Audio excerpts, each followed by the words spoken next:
Who the Wild Things Are with Ryan Maguire. You gotta listen to your body. Oh my God, maybe, I could get out there, I could do this. Let's take a ride, find your wild side, real stories, see with your own eyes. It's so beautiful. I'm gonna have the best time out here. I was in tears. I was just like, that's the best, man. Welcome back to Who the Wild Things Are. My name is Ryan Maguire, and I'm here to bring you conversations with the most wild folks on the planet. If you're enjoying the podcast, please leave us a rating and review on your podcast platform of choice. And if you enjoyed the episode, share it with a friend. Appreciate you guys. Let's get it going. All right, Who the Wild Things Are, we're back, baby. Cool. Well, let's get rocking. I know both you boys are tough on time.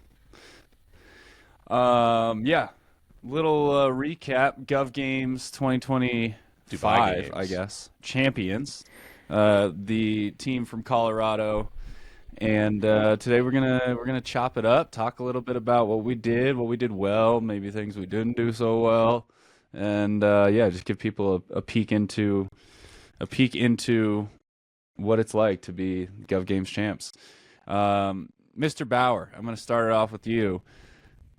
What has the feeling been like since returning home a champion?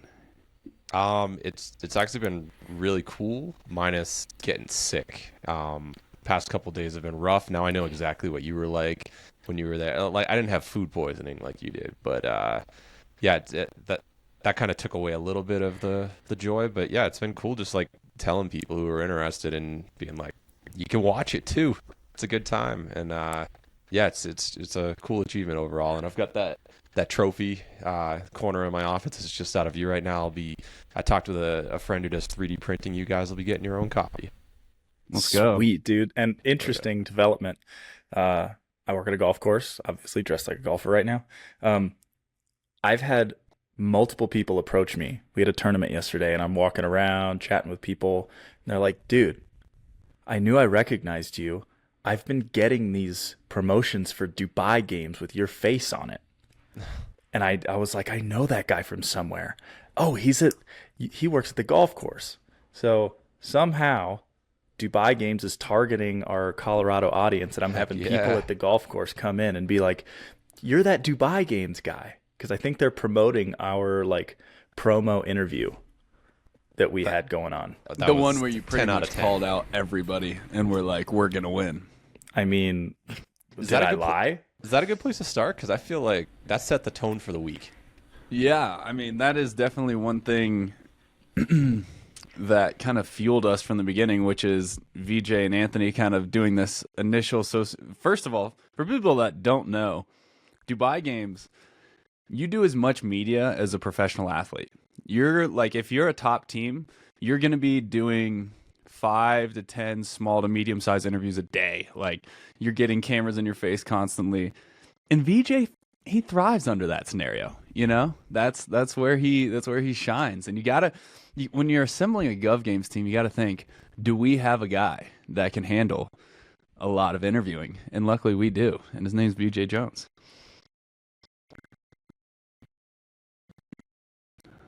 Wait, I lost you, Veejay. I lost can't hear you. Veejay. I thrive at 30 frames a second, was what I was trying to say. Sorry. So what did you say in that first interview? So just did some professional media stuff. Really excited to be here. Such a great event. So professionally organized. Shout out to DP World, my favorite theme park. Just all kinds of stuff like that. So, and then at the end, they're like, do you have a message to the other teams? And I was like, well, I am so sorry for what's about to happen to you. I know you're excited. I know you came a long way, but this is our year. And no matter how much you want it, no matter how prepared you are, we want it more, and we are more prepared. I was confident in our ability to take home the top spot, and we did, not without complications and weirdness, but you know what? We performed really, really well. We executed every single day of the competition, and it was amazing, man. So we came through.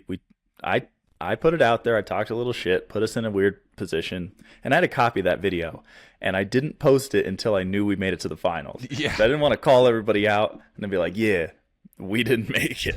Yeah, So, so happened yeah. again. Yeah, but we did well, and super proud of this team.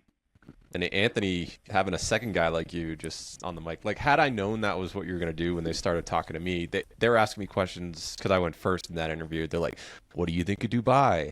Like, how is the competition different, this year versus last year? And I was just answering nicely and stuff, but I would have totally leaned in on that. That would have been fun next year. All right, let's give people like kind of a series of events here. Let's start with you, Jack. Wednesday, the week of. Let's start on Wednesday. Let's talk a little bit about what the event was, how we prepared for it just a bit. Don't give away all our trade secrets. No There's some way. things we can't tell people. But walk us through Wednesday of competition week. All right. So second straight year, they had a buy-in event that counted towards the final points. So Ryan, you didn't mention it, but if people aren't aware, you basically earn points throughout the week. You have a competition on Wednesday, you have another one on Saturday. Add the points that you accumulate during those two events. Top 4 teams at the end of that end up making the finals on Sunday. So our buy-in event was a fitness-only event, and Team Colorado's got some fit guys on that team, and I'm like, let's get this thing. So it was the second straight year. We got a walk-up power hike, basically, up the steps of the world's tallest building, the Burj Khalifa. Last year, they didn't think a single human on the planet could do it in under 30 minutes. So they're like, anybody does that, you get max points. And we were one of the 4 teams to do it last year. And then they're like, all right, we're not doing that anymore. We know you guys are pretty decent. So this year, they're like, do it with a 10-kilogram weight vest. And all 5 of us are tied together. One guy, Anthony, got to sit out. Real pumped about that. He was very glad not to be doing this race. But yeah, we ended up having the same order roughly. We just switched Rylan and Isaac. The rest of us were the same. Ryan in the back, Veejay second. I'm in the front. Ethan Brown third, right in the middle, and then Isaac was fourth. And yeah, I did a little bit of math. Some people might say I'm a good numbers guy, and I'm like, all right, guys, we need to be at this point or at this time if we're going to be on pace, because we thought we could win this event. And basically, they have 4 levels. Once you reach the top of one stairwell, you kind of run over for 10, 15 seconds to switch to the next stairwell, because it's not just 160 floors straight up. And what was I within like 1 second on the first one, like 1 second on the second one? I'm like, guys, we're killing this. And then, yeah, we ended up crushing it. And I think we beat the second best team by like 40 seconds. And I was like, this is the start we needed. It's our year. Yeah, it really set the tone. And I mean, I'm just putting myself back into that moment right now. I was surprised. And they put the 4 fastest teams first in order to Returning teams. What's up? The 4 fastest returning teams. Yeah, the 4 fastest returning teams up first, so that there wouldn't be like log jams, and it's hard to make passes in the stairwell. So for me at that point, when we got done, I was like, that was a good effort, but that didn't feel like a winning effort. I didn't think that we were going to take it. I don't know why. I just felt like it was a beatable time. And then we got to the top. We talked to the Danes who were up there, and we had beaten them by, a minute or whatever. And then I figured somebody else would knock us off, and they didn't. Our time ended up being the best time by 50 seconds or so. So it was a nice little surprise to kick off the week. I agree. And if you look across the board, we were about 2 minutes slower, and most teams were like 3 to 4. So I guess we just had some beefy boys on the team who didn't mind carrying a little extra weight.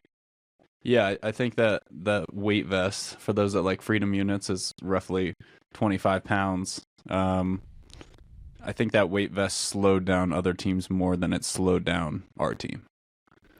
For 80% of that, we were actually on pace to go sub 30. Yeah, we took happened? Ethan back on a second vacation to the underworld. He got to see all of his First class experience back-to-back years. first class experience.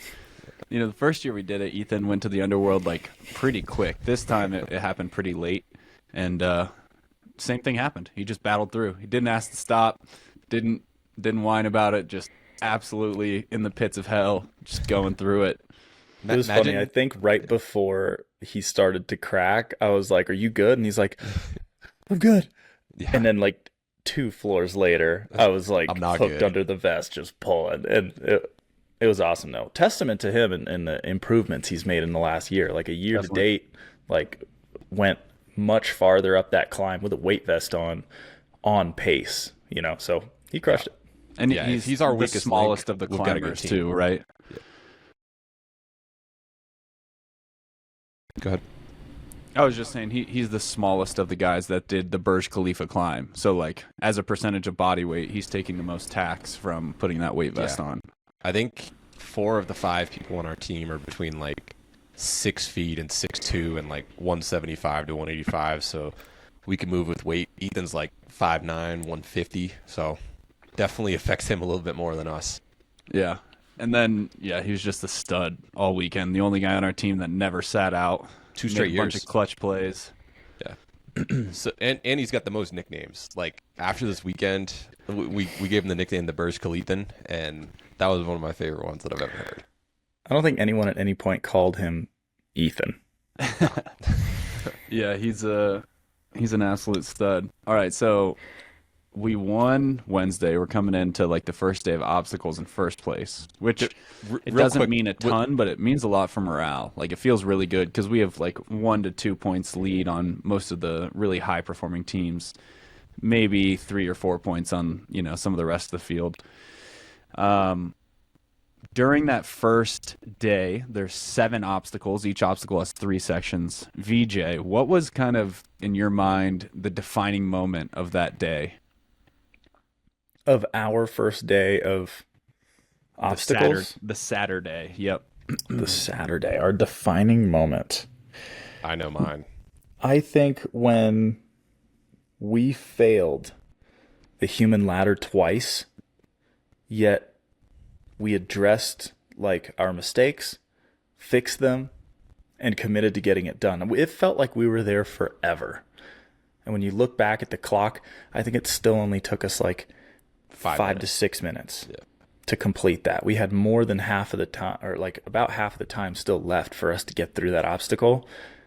And we made a couple mistakes, ironed them out on the fly, and made it happen. It's like people that were capable of taking a different role did throughout the whole day, and people that were falling short of their role at that time were happy to step out and give the role to someone else multiple times through that day. I think the big moment for me was during the human ladder, because that was a huge one. That was a make or break. And there were so many moments. It's hard to say that the human ladder was that, because earlier in the day, on our very first obstacle, we were having trouble completing the final leg, throwing the rope. And Isaac passes off to Jack. He throws the rope. We lock in, and we're good. And same thing happens when we're going for the bonus buzzer on our second obstacle of the day, which for people out there, we have 7 different obstacle courses, and there's 3 bonus buzzers scattered through the entirety of the day. And if you want to go to the finals, you have to hit every bonus buzzer. It's not an option. You have to be perfect. You have to complete every course. You have to hit every bonus buzzer, and you got to be quick about it. So second obstacle in, it's our second bonus buzzer of the day, and it's a skill shot. You're trying to throw a medicine ball 20 feet and tag a button up on a tower. It's a tough thing. And we were practicing with Jack, warming up. He was going to be our guy. And the ball that we were practicing with was nothing like what we had to throw. So Jack was dialed in for a different task. He tried a few times, wasn't working out. Ryan steps in, nails it first try. Jack was happy to step aside, give Ryan the shot because it wasn't working for Jack. And Ryan was ready and able to take over. And I think realistically, like early on in the day, that set the tone of like, that took the pressure off. That was the first 2 obstacles of the day were very skill based. And there was a little bit of fortune on your side, but it was definitely like the carnival games of the day were the first 2 obstacles. And once you're past that, then it was physical the rest of the day. And we knew we were physical enough to get through everything. So that took a lot of pressure off. So now that I talk about it, I think Ryan hitting that buzzer was the big moment that set us straight. That gets my pick also. Just like you said, our first 2 obstacles involved the bonus buzzer. So 2 of the first 3, we knew we secured 10 points out of 15 that basically were mandatory if you want to make the finals. And I ran some numbers after.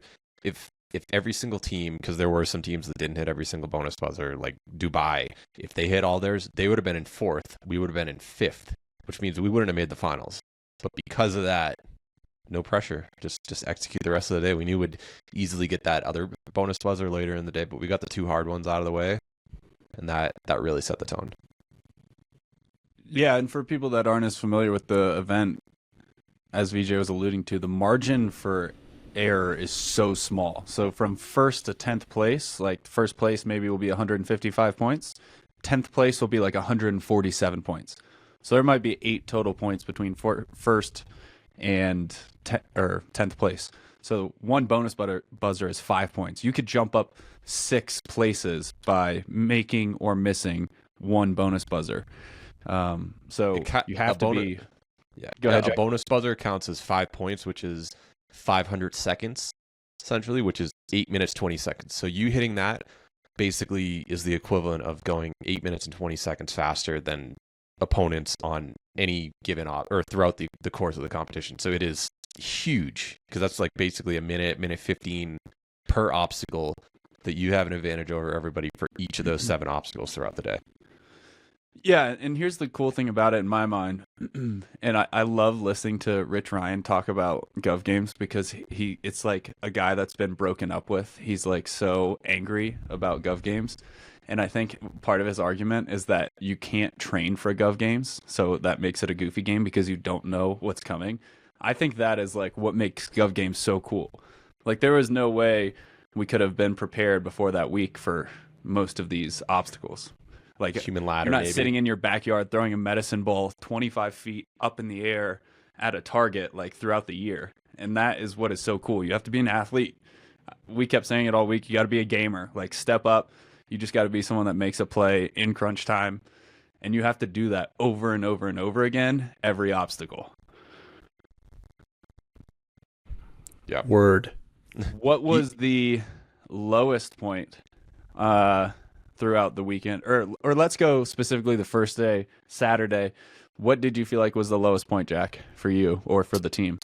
I would say initially when we fell on the human ladder, I was like, oh, this could be bad. Just because Ryan's out, he's shitting his brains out, missing, losing 10 pounds, and he's supposed to be our strong guy at the top. And I'm like, we've got a different lineup.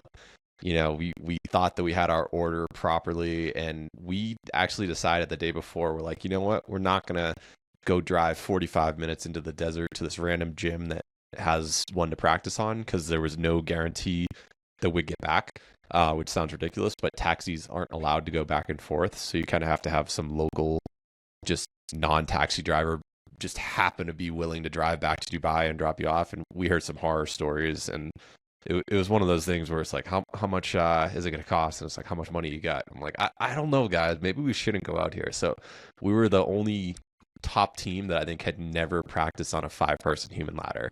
And Jack, real quick, tell people, like, they're hearing us say human ladder. What is a human ladder in this situation? You probably have a 25-foot tall angled wall, and at the top of it there is a bar that you can hook your arms into to kind of support, but basically every single person needs to go from the bottom while standing in about 3-4 feet of water, and then support each other either by hanging or crawling over the people to get to the top. So your base initially, all 4 other people on the team are going to be like, first person stands on their shoulders, and then the next person has to stand on that person's shoulders. So suddenly the base has 2 people on them, and then after that 2 more. So now the base has 4 people. That person at the top reaches it, hooks their arms in, and then as soon as that happens, now the base leaves because they need to climb up. So that person at the top has 4 people's body weight and a person who's actively moving like 700-800 pounds that they need to support quickly. Like, and we're trying to scramble up this thing while we've got wet shoes and everything, and it's a challenging task. Definitely feels like you're being quartered alive. Yeah, and we had Anthony at the bottom first, which ended up not working out, and then the switch was made. Big boy Veejay Jones went to the bottom, held it down. Did you feel like you were going to get crushed when you were down there? What was going through your head? I was locked in. I was fine.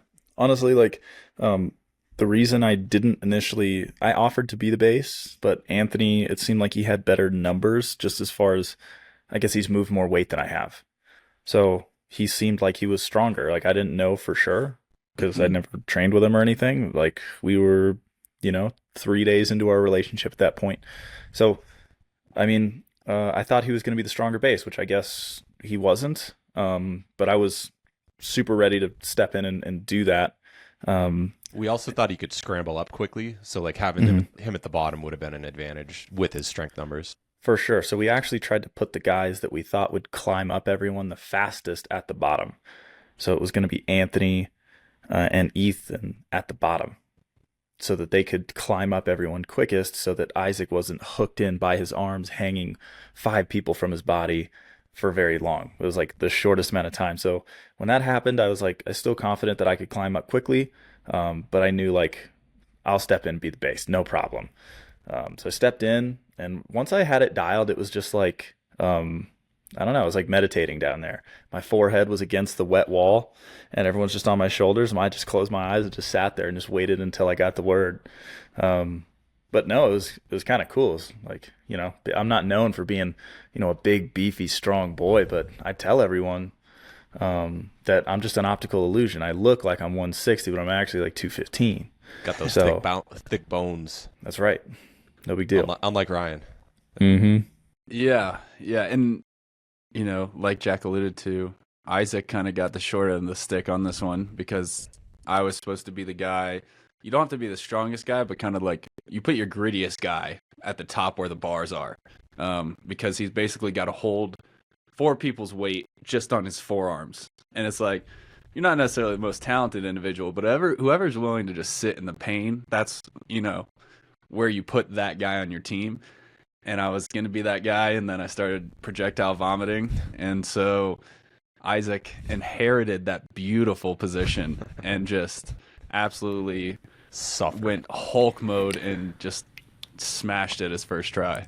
It was really interesting to see because I couldn't hear him at the base when he got up to the top. So as soon as the weight lifted off my shoulders, I step up and I start climbing. And the first thing I say, I'm not even over Anthony yet, who is on my shoulders, and I'm climbing up, and I'm like, I'm coming, Isaac, hang in, I'm coming. I was yelling the whole time so that he would hear me getting closer, which I don't know if it would give him hope or what. And then we saw a video from the other side, from Dubai games. Somebody was there filming, and he's like, go, please go. And he's like locked in, just grinding. Yeah, he's like, help me. And yeah, so he locked in. That was tough. Like, I know that had to hurt so bad. He couldn't feel his thumbs for the rest of the week. They were just numb. Even Yeah, in the we were finals. sharing a room, and he had to put these like electro stem things on his forearms for like the rest of the week. He would fall asleep with them because he couldn't get like the feeling to return back into his forearms after that. Ryan, what were you thinking?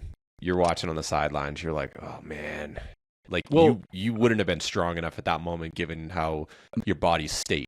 No, I would have been a liability on anything that was strength based or like holding tension. I mean, I was literally unable to walk. So the night before we started, so like 8 hours before the competition, I could barely walk to the bathroom. Luckily, like it started to turn around right as we were going out there, and I was like fine to do some of the things, but there's a lot of stuff I couldn't do. And that was the worst part for me. Like my low moment was just like feeling like a piece of shit, just like watching my teammates like go through fucking fire and like really put their all into it, and knowing that you can only help so much. That really is not my vibe. I don't like that feeling. And it happened. There's 2 times that were really scary for me. Human ladder. I was like, because sometimes teams fail human ladder, and in an attempt, their first 2 attempts, they smoke themselves. Luckily, we have endurance guys, so you guys were like not super high heart rate when you fell.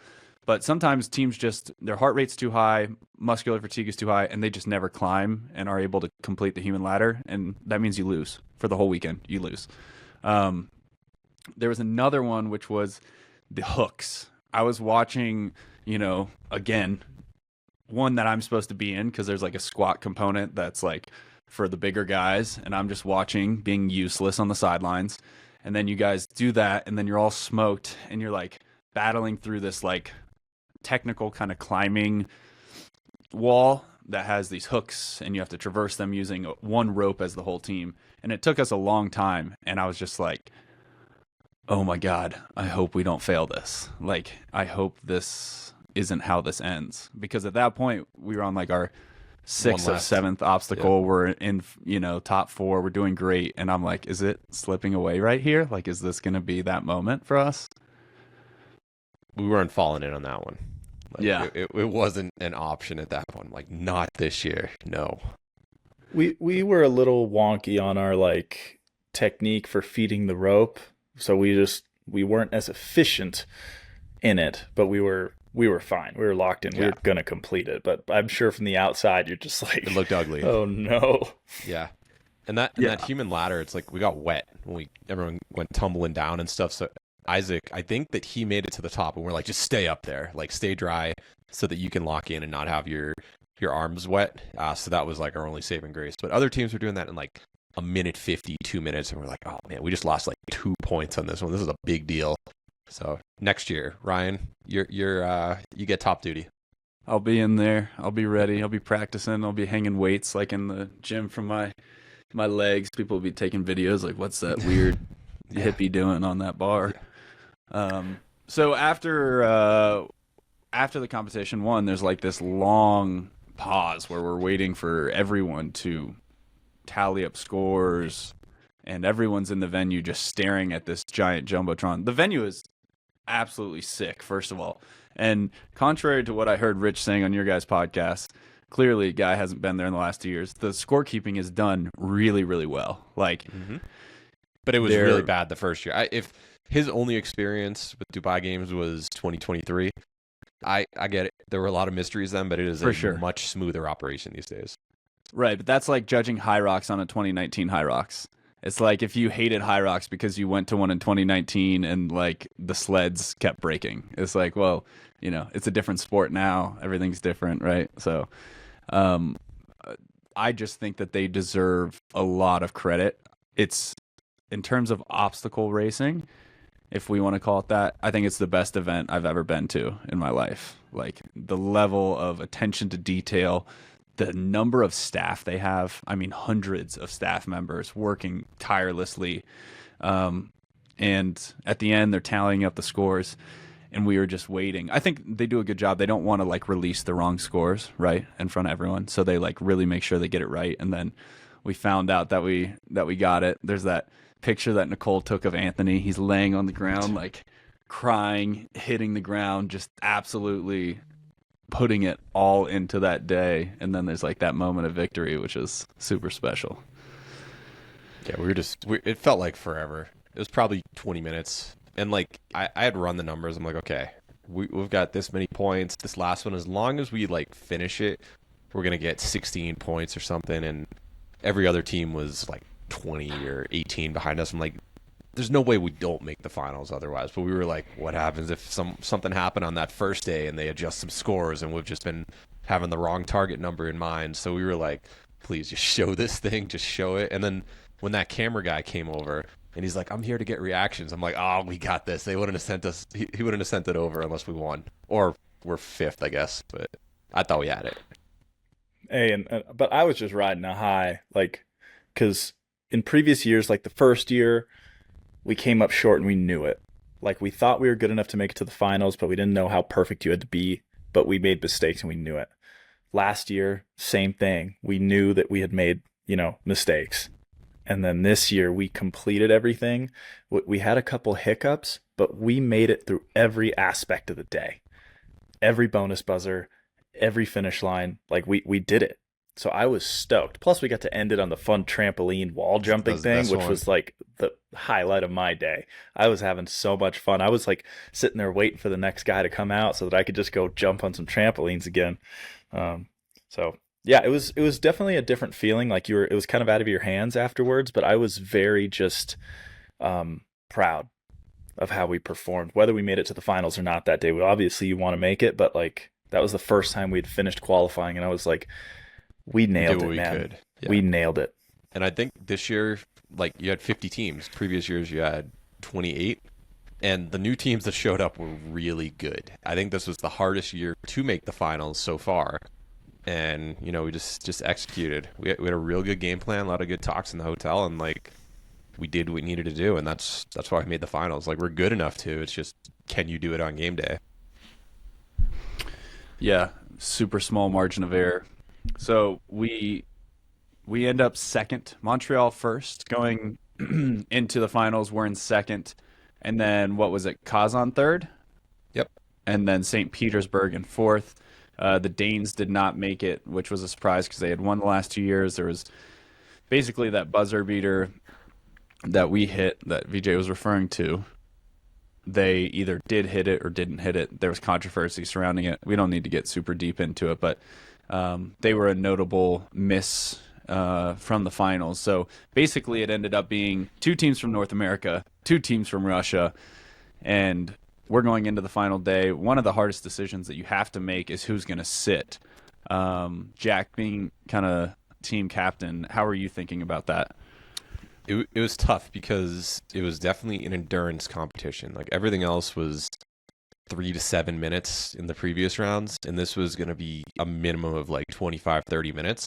But my thought initially was like, man, this is literally 18 hours after Ryan was sick. I'm like, is he going to be 100%? He's going to be more valuable. Like, and especially since we didn't know what we were going to do on the wall in the finals. We knew it was going to be there, but I was like, Isaac's messed up. Maybe we need Ryan on the top. So there were a lot of like, what do we do there? And I think ultimately we didn't make a decision until we were watching one of the community teams or government teams at the venue like 2 hours before. And then I think Veejay was like, I think I'm leaning towards Anthony just because it's an endurance thing. Like, he'd crush most of the stuff, but if he gets there and he's got too high of a heart rate, he's just going to be a liability. And we knew the first like 7-8 minutes of this competition was just going to be a sprint back and forth in sand. And like, if you don't have the engine, you're kind of useless at that point, as good as you might be individually on every single section. So that was kind of how we decided on it.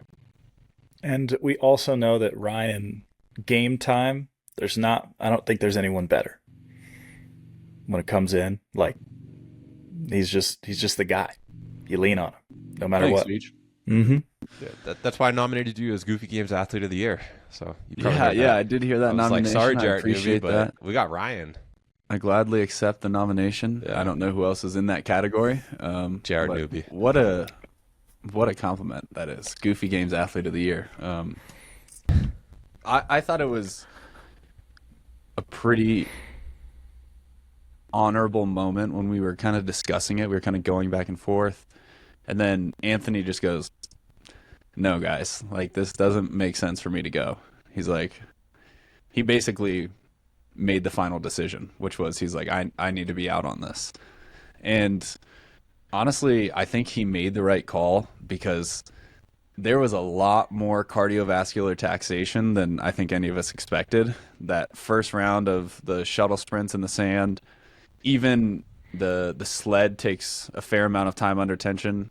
And then with how long it took us to do the climbing wheel, like, you were just at a moderately high heart rate for, I don't even know, what did that take us, 8 minutes, Jack? On the shuttle?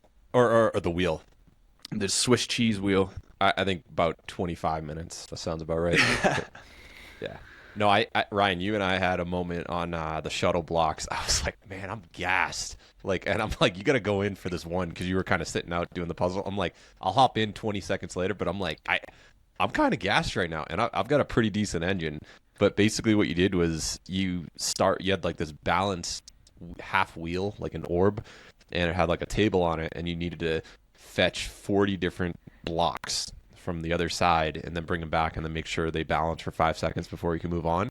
But it was in deep sand, and the first thing you did was crawl underneath this 30-foot long little tunnel, and it was like 2 inches of clearance above your butt, like not much room to wiggle around. And then you sprint through that. You have to go over this annoying little step ladder that's just tall enough where like you can't stay in stride.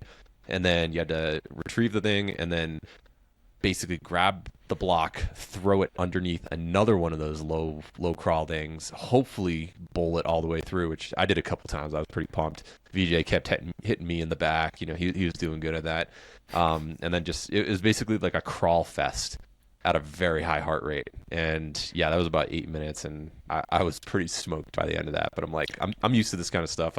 I know I can keep going, but if you had any doubts in your fitness, that might have been real intimidating for the rest of the competition. Oh yeah, and then going directly from that, where you're getting your heart rate up, right into the tug of war thing, where you had to tug the rope against the bungee, and you got to maintain tension and you can't break as a team, would have been, yeah, it was a handful. It was pretty good.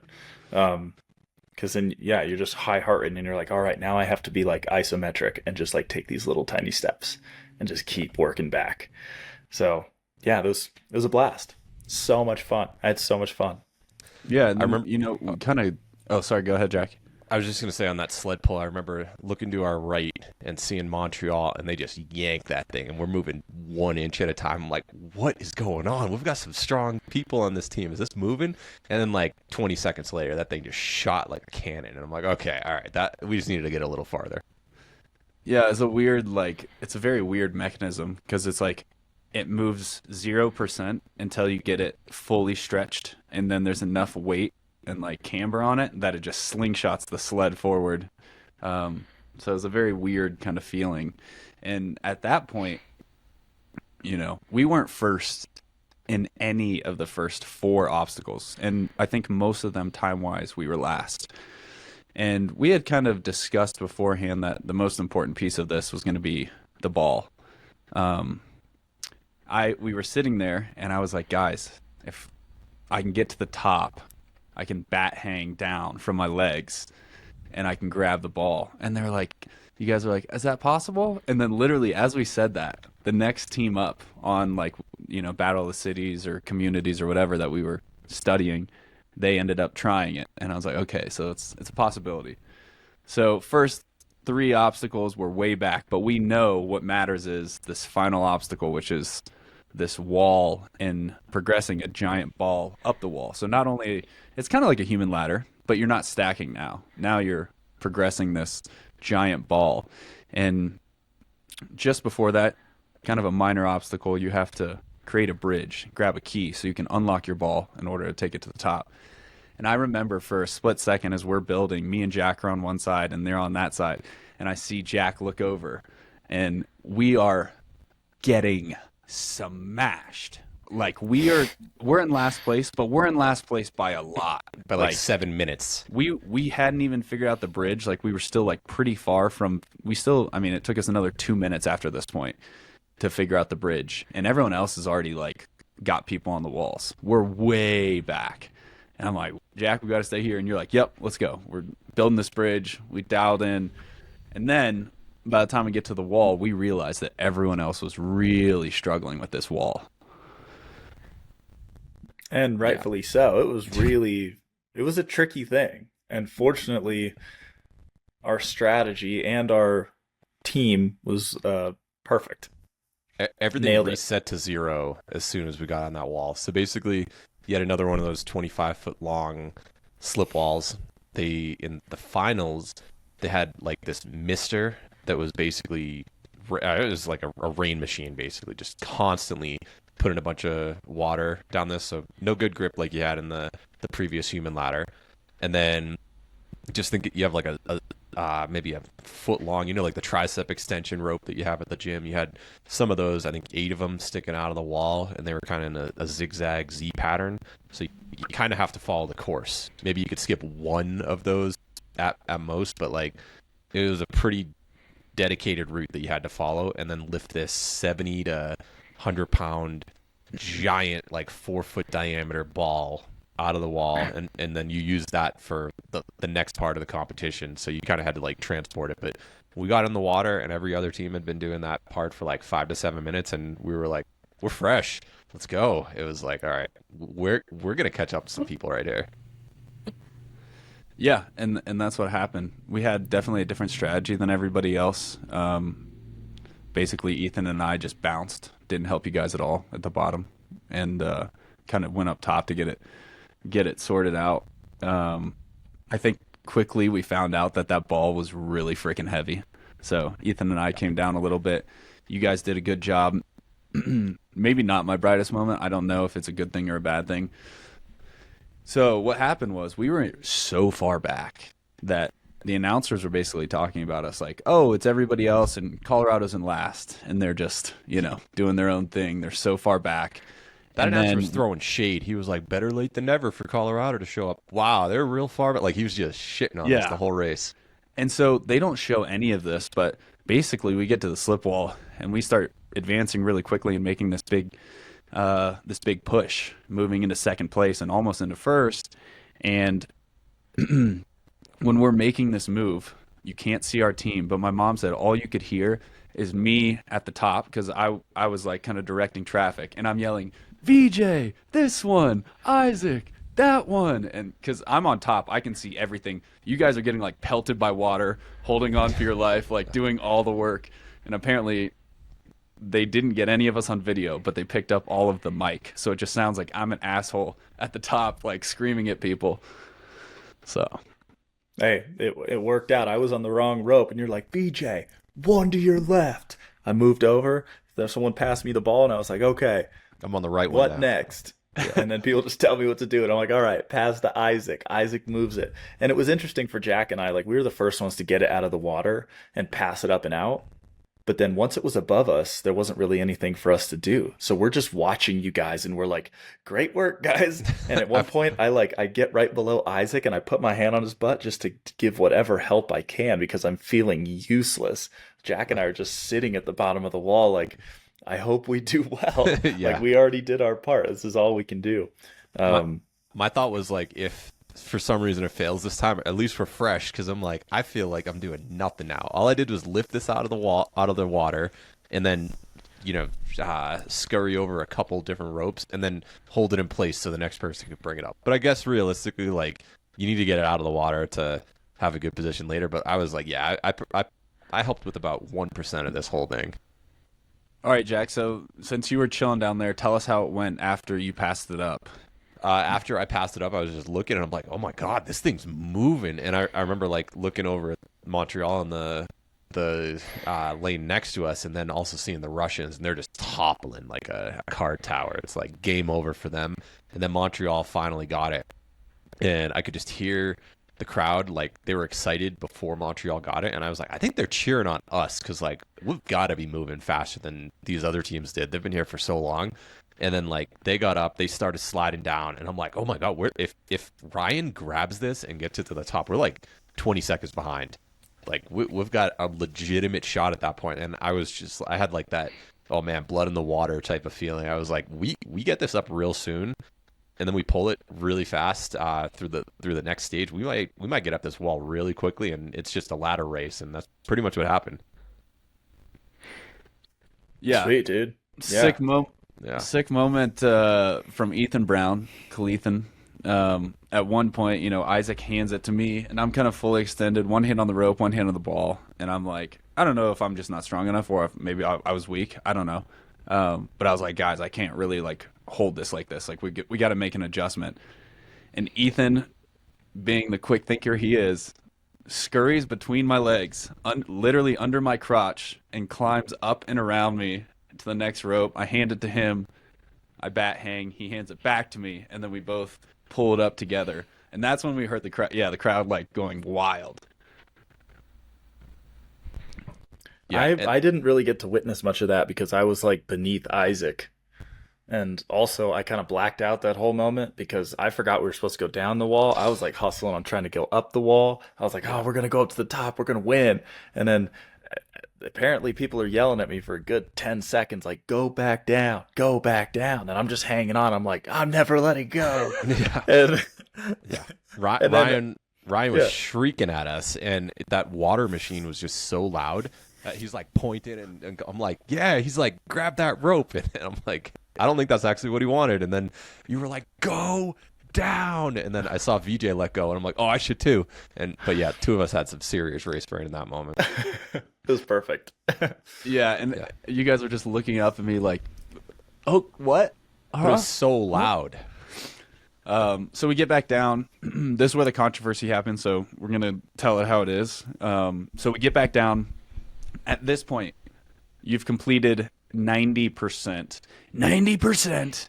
You've completed 90% of the obstacle course, and all you have to do is that ball gets hooked by one of the maintenance people to a rope. We then have to pull said rope, break through some walls. When you break through those walls, it reveals a ladder. You climb up that ladder, hit the buzzer. That's all that's left. It's only a couple minutes of work, depending on how quickly you're able to break the walls. We go down. You can see Isaac gets the go-ahead. He's in the front of the rope. We start yanking on it. The rope is not connected to the ball. It goes whoop and goes all the way up through the rigging. And now we get a long delay. And they're like, it wasn't properly attached. You guys have to wait. And while we're waiting, we're watching Montreal next to us smash through these walls. And we're like, can we go? And they're like, nope. And I mean, it just feels like forever. VJ's yelling to the judge, please attach it. Please. Isaac in that moment just goes, everyone relax for a second. We can't do anything about this. And the ref did an amazing job. She looked over at us. She says, guys, I started a timer. This is not your fault. We're going to figure this out at the end. Stay calm. And then they finally attach it. We break it. And we begin progressing for the last time up the rope wall. We're in a mad dash with Montreal. They're about one person ahead of us. At that point, you all get on the ladders. You can only climb the ladder one at a time. They beat us by one person. I was the last one, and we hit it, maybe 15 seconds after them. And at that point, we knew about the time penalty, but Montreal was unaware of the time penalty. Yeah, that we basically crossed the finish line, and you can catch it on the live stream. And there are a couple people going like, "We won, because like we knew that lady said we're gonna take your time off." And we're like, that was definitely not a minute that we finished behind Montreal. So like our completion time in the course, 100%, we did it quicker, despite all of our terrible cheese wheel and building the bridge terribly and having the rope not on there. So I'm like, after 3 big mistakes, like we still covered this course faster. We finished strong. We closed out. And on the hardest part, like everyone was failing and we nailed it first try, dialed in, and then we had a little mishap that kind of set us back. And I honestly believe like if we hadn't had that, we had a good shot, if not like a guarantee at taking that dub straight up. Outright. So it was kind of it was a weird feeling afterwards, like knowing that we were faster on the course, but with a mishap. So it was going to be like some form of, no matter what happens, like whether we win or not, like if we win, there's going to be like a technicality with it. It was kind of a weird feeling at the end, but really proud moment again. Just like when we finished qualifying, we nailed it. Like we came back and we nailed it again. Yeah. So that was really cool. But I'm sorry to do this to you boys. I have some PGA business to attend to. Oh. So I have to jump real quick. But I will end my portion by saying, so proud of this team, and every single person pulled their weight in the best way imaginable. And I'm so excited for 2026 Dubai Games. Same exact team, same members. I want us all back, and I hope they have more bowls of hummus for us this time. Oh yeah, and you'll be playing with your nice new ball monitor before then that you got as prize money. So no problem. I already set aside my flight budget for 2026, so you'll catch me out there. No problem. Yeah. Thanks for coming, Beach. We love you, yes, dude. sir. Yeah. See you soon. I'll stay on, Ryan. We gotta finish this out. Yeah, we got to finish it out. So essentially, there's kind of that moment. I think both teams were good sports about it. There's no denying, like, you watch it back, you watch how we moved up that rope wall the second time and how they did. That was really what gave us the gap, was they really struggled the second time with the rope wall, and it allowed us to bring that gap super close. But even with that said, winning with a faster time but hitting the buzzer second felt really weird for all of us. And I know that you and Samuel, their team captain, kind of had a long deliberation after the race, and everyone was kind of just biting their nails waiting for the final call. So I'll go through what I experienced, and then I'm curious, like you guys on the outside. So basically, I'm team captain. Samuel Bear from Montreal is their team captain. We get to the bottom, and we just hear over and over again on the announcer, they're like, "These are the unofficial results pending review." And then like a few minutes later, both of us just get grabbed by the arm, and they're like, "Come with us." And I could see it was like Rowan, Marwan, like the higher ups there, and I'm like, "Oh, this is a big situation." And I was like, I know what happened. I think I know what's about to happen in this conversation, but Samuel is about to get blindsided. So like we had kind of discussed it with them while just waiting in the bottom. We're like, oh yeah, we had a little hiccup with our equipment and stuff. But so we go in there, and there are 5 of them, and that's like the committee. They already have their protocol. They've had examples in previous years where like an obstacle gets broken, and then here's what they've done to come to a mutual solution for everybody. And they were like, so here's what happened. We have video of everything. Literally each lane has many videos, and we just stop everything. Team Colorado wasn't able to progress on the course for 57 seconds. You guys were just standing there. Someone on our team gave you the okay. We saw that on video. You guys pulled it. It wasn't attached, and there was nothing. It wasn't like you guys did it too early. You guys were let down by us.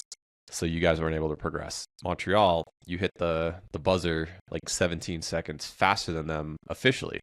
So yes, you guys crossed the line first, but we believe that Colorado would have won otherwise. So if you take that 57 seconds minus the 17 seconds of standing still versus actually, crossing the line first, they are like Team Colorado would have won by about 40 seconds, all things considered. So we have a panel, and 3 of us agree that Colorado should win. 2 of us should think that Montreal should win. So we're going to declare this a Colorado victory. And I was like, oh man, like I'm the only one who knows this at the moment.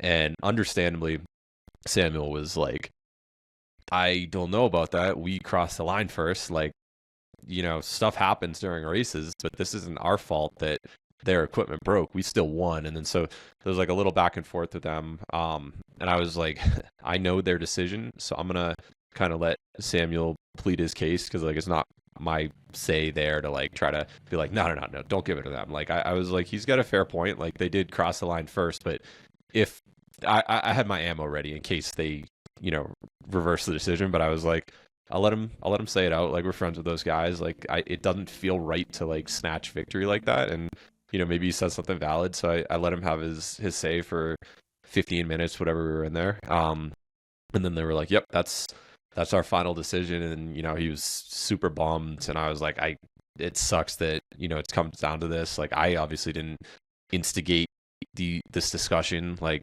they knew something happened. It wasn't like Team Colorado was like, yeah, well, that's not fair. Let's have a dispute. Like we didn't file any appeal during that. It just kind of happened naturally. And then they called in Team Montreal, and I think you guys stayed out there. And when they all walked in, Samuel was just like in tears, and you could tell the team knew like something bad was going to happen to them. And I was like, I'll let you guys have your moment. And then right before I left the room, Rowan was like, don't react. We don't want anybody knowing this decision. So just stay calm when you go out there. You can tell your team, but they better not react. And I'm like, I do not want to mess with their decision right now. So I go out, and I see all 5 of you guys huddled around, and you're just like, wait until Christmas morning. You're like, I just want to go down and open the present. I need to know what I got. And, you're just anxiously waiting. And I'm like, guys, don't react. Seriously, don't react. I'm going to say it one more time. You guys jump, we're in trouble. And I was like, we won. They're giving us the win. And I could just see like, just the smiles, like, oh man, this actually happened, because we knew what happened. And I was like, they ruled in our favor, but this is kind of controversial, but like we got the win. And so everybody's like secretly processing it, because like we can't just demonstrate how happy we are in the moment. But I think that it was a pretty surreal moment at that time. And feel free now. I'm curious, like you guys on the outside and looking in, how was it? Yeah, I mean, I kind of felt like we won when we came up. I had a feeling like I was pretty confident based on what they had said during the race. So I was not surprised that, like, I thought when you came out you were going to say that we won. And it confirmed it when first it was you and Sam, and then they bring in Montreal into the room to talk, and I'm like, they're breaking bad news. Like, they're not breaking good news to them, right? They would, that wouldn't make sense. Yeah. So I'm like, when you came out, I was like pretty sure that we had got the win, and I was stoked. Like, I took everyone over behind this fence, and I was like, guys, we did it. Like just to like have a moment to like embrace and like be happy that we did it, because we did work really hard, and we did an amazing job, but it didn't feel like other wins have felt, right? Like, it doesn't feel the same as a normal team win where you're kind of celebrating. And so after that, we kind of have this parade, or no, this is before the parade. They basically ask both Montreal and our team to line up, and they bring us in front of the grandstands. And there's a ton of people there. I don't know if you can see it on the broadcast, but it's like... There were probably 2,000, 2,500 people. Yeah, thousands of people.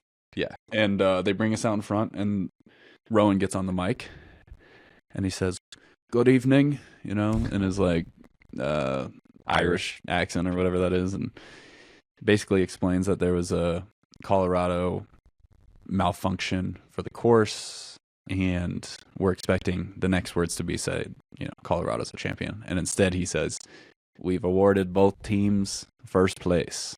And then we were like, genuinely, we didn't know until they said that. Yeah, we were waiting outside for 20 minutes after. So like they sent Montreal back out there. We were just talking, and we're like, "What's taking so long? This is kind of weird." So they probably had another deliberation. Like, what are we actually going to do? Like, is this the right call? And that's probably what they decided.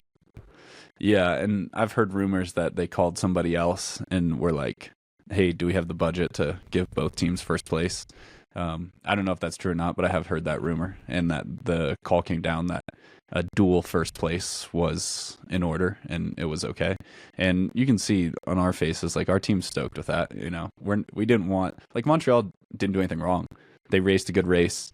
Maybe they went a little slower than we did, as the course clock says, but like, they finished first, so I can see their point as well. And those are good friends of ours, so we were stoked that everybody got first place, and we were just like, sick. We all win. Great.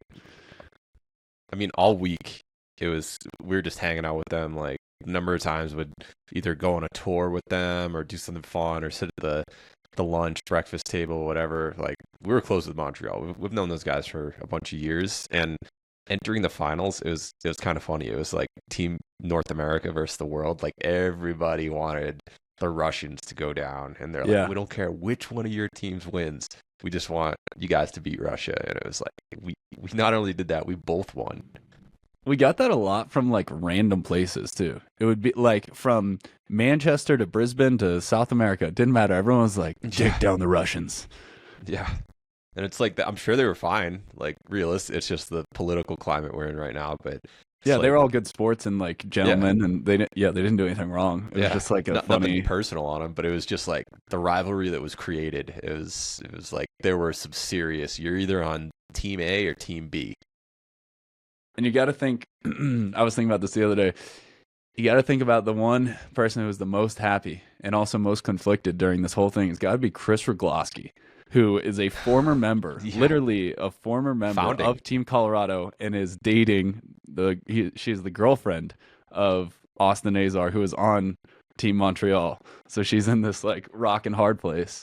So on that topic, all right, one of our obstacles, we had to do that rafting thing and balance some heavy balls on a scale. Where's Chris rank? Team Colorado's on one side, and Austin and Team Canada is on the other side. Where do you think she's leaning on that? It's not a perfect 50-50, I bet. Yeah, I don't know. I guess only she could say. Yeah, my guess is secretly she wants Colorado. Yeah, maybe. She's a competitive girl. She probably feels some love for her home state, but also I'm sure she was really rooting for Austin. Exactly. So she got the best of both worlds with a dual dub. It was very cool. And then that award ceremony, let's go over that.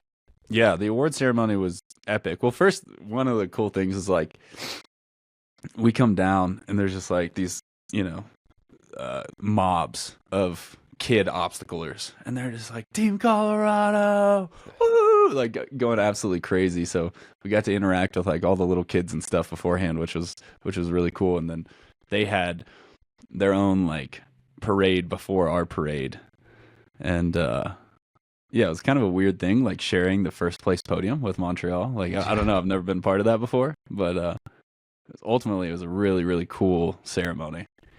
Yeah, just this massive firework thing, and like massive, probably 5 straight minutes, and then just this really extravagant stage. You've got all the fans, like I mentioned. It felt like a High Rocks, like with the grandstands packed. I think it was more. I think it was way bigger than a High Rocks. Yeah, and it's crazy. It's just this local competition that just wants to show how great Dubai is, and they don't even charge people to go there. And they're like, let's give away like $900,000 in prize money to a bunch of government workers, international people, and people who live here. And it's like, yeah, this is like the best race out there, honestly. Like we had such a good time. They treat everyone so well, and it's like there's a reason I've gone back 3 years. Ryan, you'll be making it 3 years next year because you weren't on the first year. But it's like, yeah, probably my most anticipated race of the year at this point. Like, period. It's just so fun. Yeah. The final ceremony was incredible. The stage is like, it's probably 100 yards long. Like, I mean, it's huge. You could park several cars on like each platform. And yeah, the spectacular fireworks show. I pointed this out later, but like you can see in the video that they set up islands out in the Dubai River and like use those to like send off the fireworks. Like the amount of like extra steps they put. If you think about how many maintenance people they have, how many judges they have, how many people they have testing obstacles, how many people they have doing facilities work, and it's like none of it feels like they're trying to make money. It's like very anti-American, right? Like American, it's like What's my ROI? Yeah, it's all about like squeezing every last dollar out of every event. Like, how can we get the spectators to pay? How can we get, somebody to upgrade their ticket to pay? It's like, nope, the athletes basically don't pay, the spectators don't pay. Like, it's not about money. They just want to have this like super epic event. We do have the registration fee, that goes towards either our hotel or some of the like everyone does pay to play realistically, but it's worth it. Like you do that at any other race normally, and yeah, you would do that at a race with no winning purse, and this has a 500,000 dirham purse. Yeah. I just looked on Google Street or on Google Satellite View. They actually have Dubai Festival City where we were at. They have like a green outprint or like a fake turf thing. So I was like, okay, they've clearly got, that was built a while before. Do you know how long the turf was? You just mentioned like how long. You're like about 100 meters long. 693 feet. So it's like 225 meters long. Like this whole competition floor. That's a big venue. Wow, that's amazing. Yeah, it's extremely well run. It's one of those events that what we learned this year is like the best overall team wins. The fittest team doesn't win. The best ninja team doesn't win. You've got to be well-rounded in order to win this, because it's not a competition of being like the best at something. It's not like CrossFit where like whoever's really good at heavy lifting is going to get like an advantage. Like, no, you just have to make no mistakes for an entire week and you'll be in the finals. Yeah. And I think that if we look at last year's competition versus this year's, it was so much like more individual sum of the parts last year, where if you just had people go one by one on something, you're going to make it. But like if we look at part one of this year, we had the or just various obstacles. We had like the scooper that took all 5 of us moving at once. Then the next one, you had like the pegboard, and you had everyone having to move and be in a specific place. After that, human ladder, total teamwork. The rafting one, that one required everyone. And then the rope, same deal. It's like you literally couldn't progress unless the 5 of you were moving simultaneously. Last year it was like, okay, here one person gets by, and now you're just waiting on the other side for someone else. And I feel like they really put the team element in this. And to get to, back up your point, it was all about teamwork, communication, and like those words just sound stupid, but they matter so much in a competition like this. Like, just be unselfish and talk a lot, and your team's going to do well if you're pretty fit. But if you're just like a team of all Olympic athletes, or like the guys from that show Physical 100 were there, for instance, and like you've got so many world champions and Olympic athletes who are here, and they didn't all do well. Like, we don't have Right. an Olympic athlete on our team. Like, we've got some studs. Like, we've got really good people. VJ's definitely got the best resume out of everybody, but we've got like solid people. But I wouldn't say on the surface, if the 6 of us showed up to any random race, they'd be like, oh, these guys are definitely going to win. Like, they'd think would be competitive, but not probably win.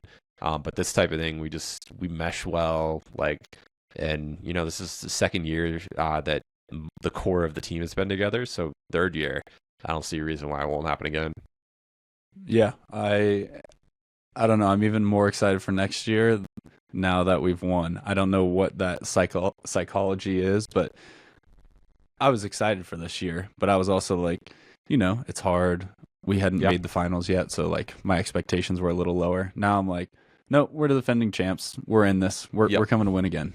And I think it was real cool because this year they had top 10 prize money, and it's like the previous 2 years we were 7th place, and it was like that would have been like a couple $1,000 back then. That would have been nice if that was offered.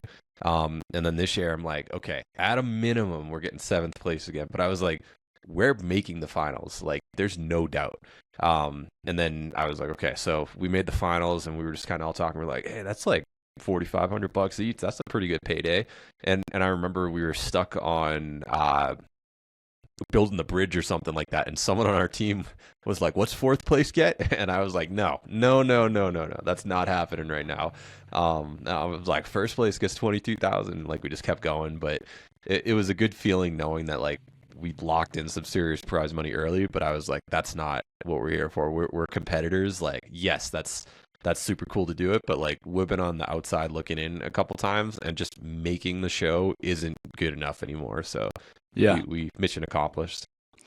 Mission accomplished, baby. And we're coming back next year. If you haven't checked out Dubai Games, you can find it on YouTube. Just look up 2025 Dubai Games, Battle of the Cities, I think is what it's called. It's really good material for like a long bike ride, like long Zone 2 bike ride, just watching some Gov Games or Dubai Games. You want to know the only thing that I regret this entire weekend?